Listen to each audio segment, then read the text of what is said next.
पुष्पकमल दाहाल प्रचण्डले विक्रम सम्वत 2080 असोज 6 देखि 13 गतेसम्म अर्थात् सन् 2023 को सेप्टेम्बर 23 देखि 30 तारिकसम्म जनवादी गणतन्त्र चीनको औपचारिक भ्रमण गर्नुभयो। चीनको स्टेट काउन्सिलका प्रिमियर ली छ्याङको मैत्रीपूर्ण निमन्त्रणामा प्रधानमन्त्री प्रचण्डले चीनको औपचारिक भ्रमण गर्नुभएको हो। प्रधानमन्त्री प्रचण्डको यसपटकको चीन भ्रमण चीनका राष्ट्रपति सी जिनपिङले सन् 2019 मा गर्नुभएको नेपाल भ्रमणपछि नेपालबाट गरिएको पहिलो उच्च स्तरीय भ्रमण हो। भ्रमणको पहिलो दिन हाङजाउमा प्रधानमन्त्री प्रचण्ड र चीनिया राष्ट्रपति सी जिनपिङसँग प्रतिनिधि मण्डल स्तरमा वार्ता भयो। द्विपक्षीय वार्तामा दुवै देशमा विद्यमान अवसर र सम्भावनाहरूको भरपूर सदुपयोग गर्दै आपसी सम्बन्धलाई थप दरिलो बनाउने विषयमा छलफल भयो।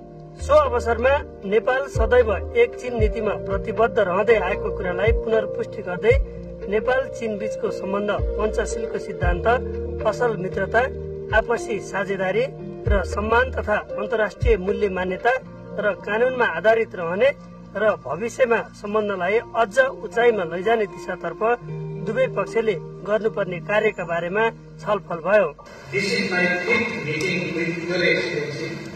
Which is a real opportunity in itself. You are a visionary and great leader of our time and the true friend of Nepal. It was one of the important milestones in the annals of Nepal-China relations which has qualitatively broadened the scope and enriched the substance of our relationship. राष्ट्रपति सीसँगको भेटवार्तापछि प्रधानमन्त्री प्रचण्ड चीनको हाङजाउमा आयोजित 19औं एसियाली खेलकुदको उद्घाटन समारोहमा सहभागी हुनुभयो। विभिन्न मुलुकका राष्ट्र प्रमुख तथा सरकार प्रमुख एवं उच्च स्तरीय प्रतिनिधिको उपस्थितिमा राष्ट्रपति सी जिनपिङले प्रतियोगिताको उद्घाटन गर्नुभएको हो। खेलकुद प्रतियोगितामा विभिन्न विधामा नेपालबाट 200 भन्दा धेरै खेलाडी सहभागी भएका थिए।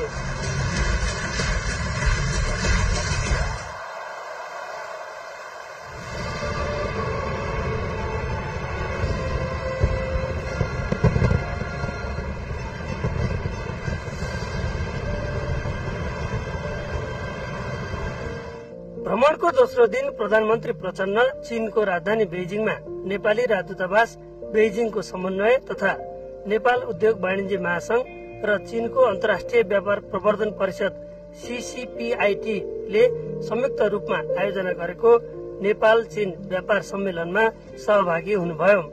सम्मेलनमा उहाँले नेपालमा लगानीको उपयुक्त वातावरण रहेको बताउँदै नेपालका प्राथमिकताका क्षेत्रमा लगानी गर्न चीनिया लगानीकर्ताहरूलाई आह्वान गर्नुभयो।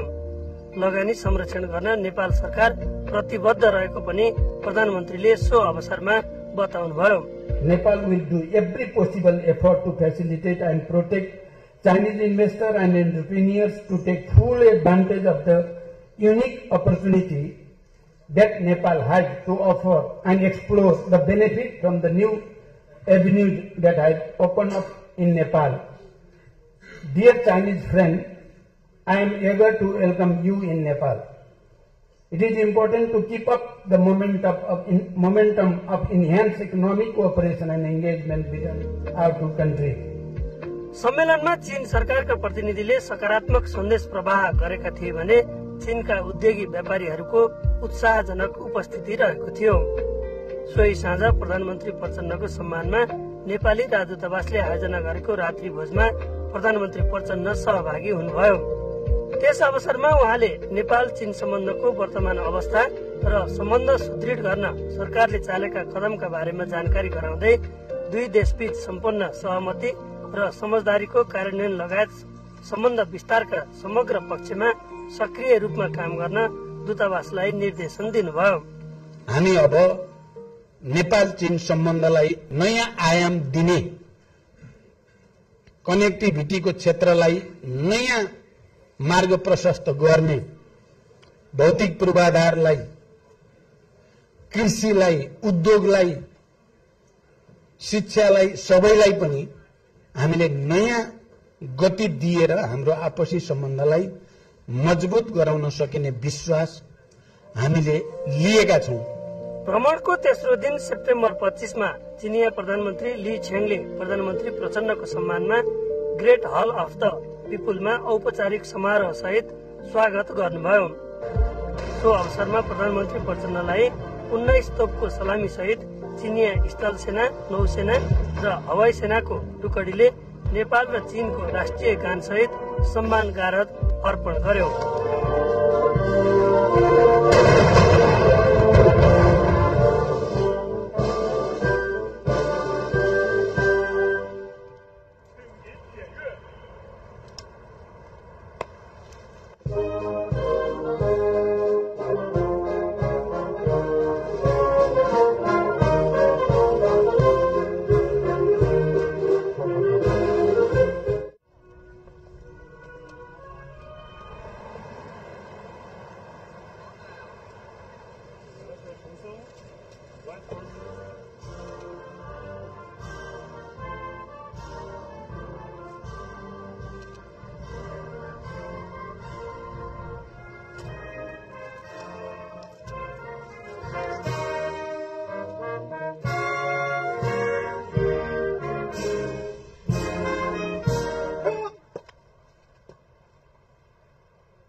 औपचारिक स्वागत समारोह पश्चात चिनिया समकक्षी ली छेङसँग प्रतिनिधि मण्डल स्तरीय द्विपक्षीय वार्ता भयो। द्विपक्षीय वार्तामा प्रधानमन्त्री प्रचण्डका साथै प्रधानमन्त्रीकी छोरी गंगा दाहाल, परराष्ट्र मन्त्री नारायण प्रकाश साउद, खानेपानी मन्त्री महेन्द्र राय यादव, भौतिक पूर्वाधार तथा यातायात मन्त्री प्रकाश ज्वाला, प्रधानमन्त्रीका मुख्य सल्लाहकार हरिबोल गजरेल, मुख्य सचिव डाक्टर वैकुण्ठ अर्याल, राष्ट्रिय योजना आयोगका उपाध्यक्ष डाक्टर मीनबहादुर श्रेष्ठ, परराष्ट्र सचिव भरतराज पौडेल, प्रधानमन्त्रीका प्रेस सल्लाहकार गोविन्द आचार्य, प्रधानमन्त्रीका स्वकीय सचिव रमेश मल्ल तथा विभिन्न मन्त्रालयका सचिवहरू सहभागी हुनुभएको थियो। द्विपक्षीय वार्तामा मुख्यतः नेपालको उत्तरी सीमा क्षेत्रमा विकट गाउँहरूमा चीन तर्फबाट प्रसारण लाइन निर्माण गर्ने विषय, सीमा क्षेत्रमा केन्द्रीय प्रसारण प्रणालीबाट विद्युतको पहुँच पुर्याउन नसकिने स्थानहरूमा सौर्य प्रणाली जडान गर्ने विषय, विभिन्न स्थानमा सड़क निर्माण तथा सड़क स्तरोन्नति गर्ने लगायतका विषयमा छलफल भयो। त्यसै गरी स्वास्थ्य तथा कृषि क्षेत्रमा सहयोग विस्तार, परम्परागत सीमा नाकाहरूको पुनः सञ्चालन, सीमा नाकामा नेपालतर्फ पूर्वाधार निर्माण, अत्याधुनिक प्रयोगशाला निर्माण जस्ता विषयमा कुराकानी भयो। भेटवार्तामा विज्ञान र प्रविधिको क्षेत्रमा सहकार्य गर्ने, द्विपक्षीय व्यापार विस्तार गर्ने, पोखरा अन्तर्राष्ट्रिय विमानस्थलमा चिनिया शहरहरूबाट हवाई सेवा विस्तार गर्ने लगायतका विषयमा समेत छलफल भएको थियो। भेटवार्ताका क्रममा चिनिया पक्षले अरनिको राजमार्गको मर्मत परियोजनाको चौथो चरण शुरू गर्ने तथा स्याफ्रुबेसी रसुवागढी सड़क मर्मत गर्ने, हिल्सा सिमीकोट सड़कको सम्भाव्यता अध्ययन अघि बढाउने लगायतका विषयमा सहमति भयो। टोखा छहरे सुरुङ मार्गको सम्भाव्यता अध्ययनलाई तीव्र गतिका साथ अघि बढाउने, काठमाडौँ चक्रपथ परियोजनाको दोस्रो चरणको कार्यान्वयनलाई तीव्रता दिने, नेपाल चीन रेलवे सहयोगका लागि कार्यदलको बैठक छिट्टै आयोजना गर्ने सम्बन्धमा पनि सहमति भयो। द्विपक्षीय वार्तापछि विभिन्न 12वटा सम्झौता र एउटा समझदारी पत्रमा हस्ताक्षर भएको छ। हस्ताक्षर भएका विषयहरूमा हिल्सा सिमीकोट सड़क परियोजना र नेपाल चीन पावर ग्रिड इन्टरकनेक्सन परियोजना, शिक्षा विज्ञान तथा नवीनताका क्षेत्रमा सहकार्य, नेपालको राष्ट्रिय योजना आयोग र जनवादी गणतन्त्र चीनको राष्ट्रिय विकास तथा सुधार आयोग बीच सहकार्य, कृषि पशुपक्षी तथा मत्स्य पालनका क्षेत्रमा सहकारी सम्बन्धी समझदारी पत्रहरू रहेका छन्। त्यसै गरी शास्त्रीय महत्वका पुस्तकहरूको अनुवाद र प्रकाशन, हरित तथा न्यून कार्बन विकासका क्षेत्रमा सहकार्य, डिजिटल अर्थतन्त्रका क्षेत्रमा सहकार्य, नेपाल चीन व्यापार तथा भुक्तानी सम्बन्धी सहमतिको समीक्षा तथा परिवर्तनका लागि संयुक्त कार्यदल गठन सम्बन्धी समझदारी पत्रमा हस्ताक्षर भएको छ।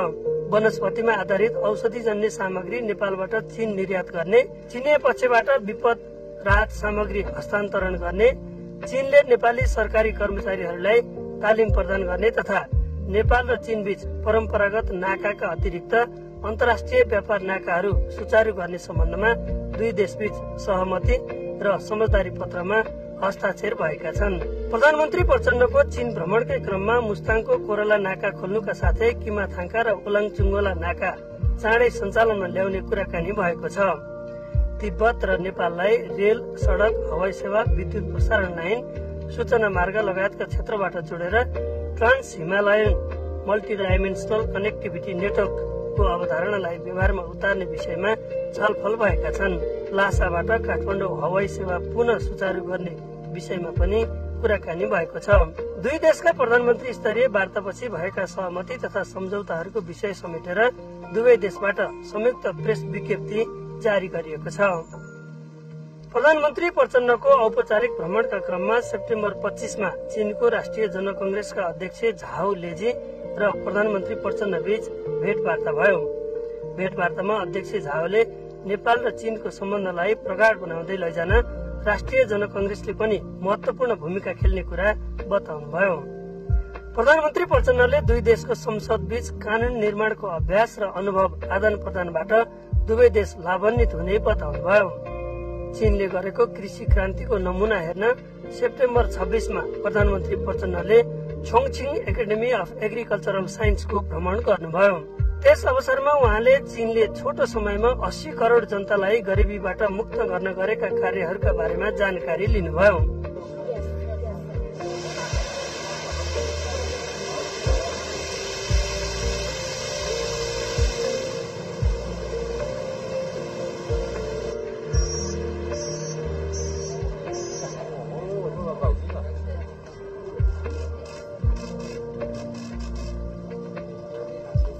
Like teenagers, babies, they live together when they're like 5 to 6 years, we're separate.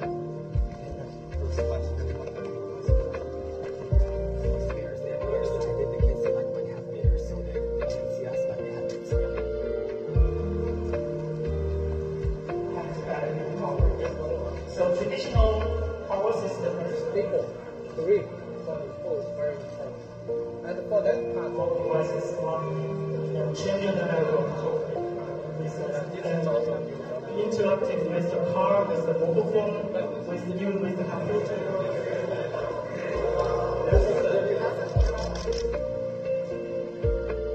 छोङछिङमा चिनिया कम्युनिस्ट पार्टी सीपीसी का पार्टी सचिव तथा पोलिट ब्यूरो सदस्य युवान चियाचुनले प्रधानमन्त्री प्रचण्डसँग भेटघाट गरी कृषिका साथै औद्योगिक विकास, पर्यटन र सूचना प्रविधि जस्ता क्षेत्रमा सहयोगका विषयमा कुराकानी गर्नुभयो।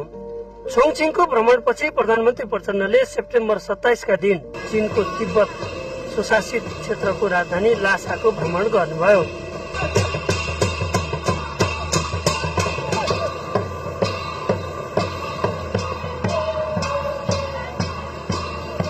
नेपाल र चीन बीच सीमा जोडिएको एक मात्र प्रान्त तिब्बत नेपालको चीनसँगको व्यापारको प्रवेश बिन्दु रहेको तथा चीनले नेपाललाई गर्ने सहयोगका कतिपय कार्यक्रमहरू तिब्बत मार्फत कार्यान्वयन हुने गरेकाले पनि नेपाल र तिब्बत बीचको सम्बन्ध विशेष रहिआएको छ। सो अवसरमा लासा स्थित नेपालको महावाणिज्य दूतावासले आयोजना गरेको स्वागत कार्यक्रममा भाग लिनुका साथै त्यहाँका नेपालीहरूले सञ्चालन गरेको नेपाली दुःख निवारण संस्थाका प्रतिनिधि मण्डलसँग प्रधानमन्त्रीले कुराकानी गर्नुभयो। त्यस अवसरमा नेपालको राष्ट्रिय हितलाई केन्द्रमा राखेर जिम्मेवारी बोधका साथ काम गर्न प्रधानमन्त्री प्रचण्डले महावाणिज्य दूतावासलाई निर्देशन दिनुभयो। महावाणिज्य दूत पनि लासामा एउटै मात्रै देशको छ, त्यो नेपाल, त्यो पनि पुरानो छ भनेपछि यसले पनि एउटा विशिष्ट महत्व त राखेकै छ। आउने दिनमा अझ प्रभावकारी काम गर्नको निम्ति तपाईँहरू अब भवन राम्रो भएको छ, यो राम्रो भवनबाट काम पनि राम्रै होस् भन्ने म कामना पनि गर्छु, निर्देशन पनि गर्छु। लासामा रहँदा प्रधानमन्त्री प्रचण्ड र चिनिया कम्युनिस्ट पार्टीको टिबेट अटोनोमस रिजनका पार्टी सचिव वाङ छोङछिङसँग वार्तालाप भयो। तिब्बतले विगत केही समयदेखि गरिरहेको तीव्र आर्थिक विकासबाट नेपालले पनि धेरै सिक्न सक्ने र लाभ लिन सक्ने देखिएकाले तिब्बत र नेपाल बीच इतिहासदेखि रहिआएको सम्बन्धलाई आगामी दिनमा घनीभूत बनाउँदै लैजाने विषयमा भेटवार्तामा छलफल भयो। त्यस अवसरमा तिब्बतका अधिकारीहरूले प्रधानमन्त्री प्रचण्डको चीन भ्रमणका अवसरमा नेपाल र चीनबाट संयुक्त रूपमा जारी भएको प्रेस विज्ञप्तिमा उल्लेखित विषयलाई कार्यान्वयन गर्ने प्रतिबद्धता व्यक्त गर्नुभयो।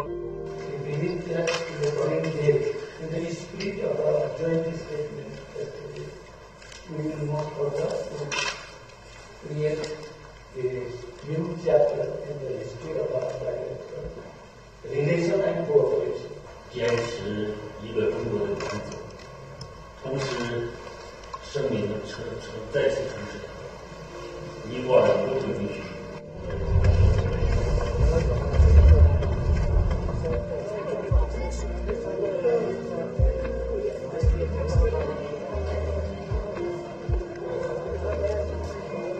也就等于是上到最高点，然后从这往下面就一直参观走了，也就开始就。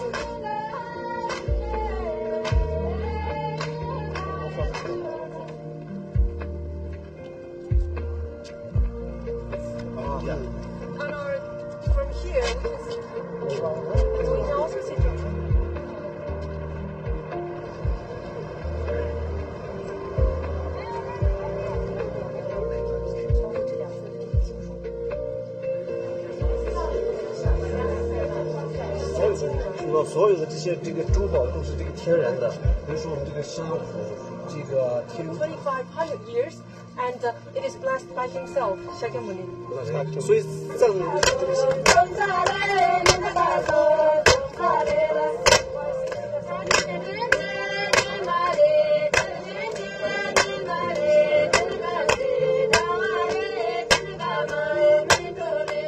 चीन भ्रमणको क्रममा प्रधानमन्त्री प्रचण्डले चीनको स्वशासित क्षेत्र तिब्बतको नारी क्षेत्रमा रहेको कैलाश पर्वत र मानसरोवर ताल क्षेत्रको पनि भ्रमण गर्नुभयो। त्यस अवसरमा नेपालको हुम्ला लगायतका सीमा क्षेत्रबाट नेपाल र भारतका तीर्थयात्रीहरूलाई कैलाश पर्वत र मानसरोवर ताल क्षेत्रको भ्रमणका लागि सहजीकरण गर्न सकिने विषयहरूका बारेमा प्रधानमन्त्री प्रचण्डले सम्बन्धित अधिकारीहरूबाट जानकारी लिनुभयो। यहाँबाट केही किलोमिटर मात्रै उता गएपछि नेपाल आउँछ। अब हिल्सा सुर्खेत सम्म जाने बाटो बनाउने प्रक्रिया त अगाडि बढेको छ। हिल्साबाट सिमीकोटसम्म सम्भवतः छिटै सम्पन्न पनि हुन्छ। त्यसो भयो भने हिन्दुस्तानबाट, इन्डियाबाट र नेपालबाट यहाँ मानसरोवर या कैलाश पर्वतमा आउने पर्यटकहरूको संख्या गुणात्मक ढंगले बढ्ने प्रष्टै देखिन्छ। मैले यो पटकको भ्रमणमा नै त्यो कुरा गरिएको छ र त्यसमा केही प्रगति छिटै हुन्छ भन्ने मलाई विश्वास पनि छ र नेपालको पर्यटकीय विकासको निम्ति पनि यो बाटो निर्माण चाहिँ एउटा महत्त्वपूर्ण आधार हो भन्ने मैले ठानेको छु। सरकारले पनि त्यो बाटो निर्माणका लागि विशेष महत्त्व दिएको हुन सक्छ। दिइराखेकै छ र चीन सरकार र हाम्रो कुराकानी हुँदा पनि त्यो बाटो अलि पहिलेदेखि नै हामीले कुरा गरिराखेका छौं र अहिले यसलाई अगाडि बढाउने बारेमा सैद्धान्तिक त सहमति छँदैछ र छिटै अगाडि बढ्छ। तिब्बतको लासाबाट छेन्दु हुँदै नेपाल फर्कने क्रममा सेप्टेम्बर 29 तारिकमा चिनिया कम्युनिस्ट पार्टीका सिचुवान प्रान्तका पार्टी सचिव वाङ छियाहुईले प्रधानमन्त्री प्रचण्डसँग भेटवार्ता गर्नुभयो। छलफलका क्रममा दुई देशबीच व्यापार, लगानी, पर्यटन, कृषि क्षेत्रमा सहकार्यका विषयमा कुराकानी भयो। छेन्दु र चीनका अन्य शहरबाट पोखरा अन्तर्राष्ट्रिय विमानस्थलमा हवाई सेवा विस्तार गर्ने विषयमा पनि त्यस अवसरमा छलफल भयो। छलफलमा प्रधानमन्त्री प्रचण्डले उठाउनु भएका विषयहरूमा सकारात्मक धारणा राख्दै पार्टी सचिव वाङ छियाहुले प्रधानमन्त्री प्रचण्डको चीन भ्रमणका अवसरमा नेपाल र चीनले संयुक्त रूपमा जारी गरेको विज्ञप्तिलाई कार्यान्वयन गर्ने प्रतिबद्धता जनाउनुभयो। All these observation gives some glimpse of overall development of Sichuan. We want to learn more from Sichuan.